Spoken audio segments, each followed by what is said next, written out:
we want to speak about something else. I said from the beginning of my campaign for president that we needed to come together, that we needed to unite as one people, one nation, one America. I said in my kickoff speech in Philadelphia, I said that very same thing when I spoke at Gettysburg. I said that in my inaugural address. And I believe with every fiber on my being, there are simply some core values and beliefs that should bring us together as Americans. One of them is standing together against hate, against racism, the ugly poison that has long haunted and plagued our nation. The Vice President and I, as I said, met a little bit earlier, just before this, with leaders from the Asian American community here in Georgia. We talked about Tuesday's mass shooting, about another example of public health crisis of gun violence in this country.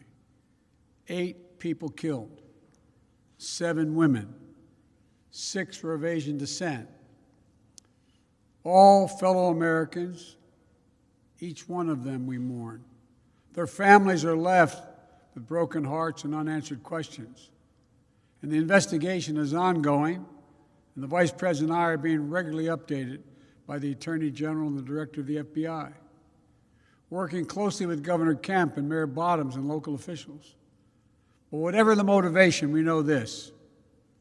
Too many Asian Americans have been walking up and down the streets and worrying, waking up each morning the past year feeling their safety and the safety of their loved ones are at stake. They've been attacked, blamed, scapegoated, and harassed. They've been verbally assaulted, physically assaulted, killed.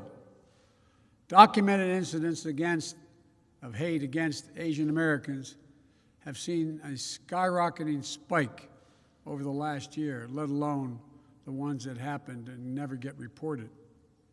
It's been a year of living in fear for their lives, just to walk down the street. Grandparents are afraid to leave their homes. Small business owners targeted and gunned down. Attacks on some of the most vulnerable people in our nation, the elderly, low-wage workers, and women. In fact, Asian American women suffered twice as many incidents of harassment and violence as Asian American men. We're learning again what we've always known. Words have consequences. It's the coronavirus, full stop. The conversation we had today with the AAPI leaders and that we're hearing all across the country is that hate and violence often hide in plain sight. It's often met with silence. That's been true throughout our history. But that has to change because our silence is complicity. We cannot be complicit. We have to speak out. We have to act. In my first week in office, I signed an executive order directing federal agencies to combat this resurgence of xenophobia. The Department of Justice is strengthening its partnership with the AAPI community to prevent these crimes, in addition to its other work to take on violent extremists and domestic terrorism. I'm calling on Congress to pass and get to my desk the COVID-19 Hate Crimes Act. And the House just passed the reauthorization for the Violence Against Women Act, a law I authored more than 25 years ago, and is one of my proudest legislative achievements.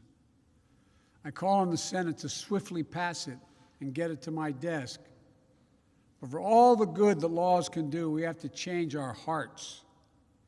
Hate can have no safe harbor in America. It must stop. And it's on all of us together, to make it stop.